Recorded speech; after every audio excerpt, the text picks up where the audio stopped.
Hello guys, in this video I'm going to show you how to view your returns in the Zalando app. But before that, don't forget to subscribe and leave a comment down below, because at 10,000 subscribers I'm going to show you my whole YouTube revenue statistics and growth strategy. So without further ado, let's just jump right into it.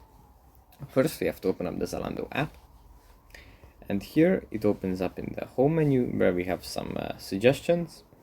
From here we have to go into the top right corner and tap on the profile icon. And then under the overview section, we find returns. If we tap on this, the app is going to load. And then here we have a list of our returned items. In our current case, there aren't any because I haven't made any orders or returns.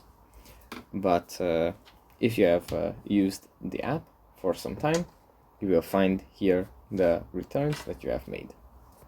So that's pretty much it for this video. Hope it was helpful for you guys, and I'll see you in the next one.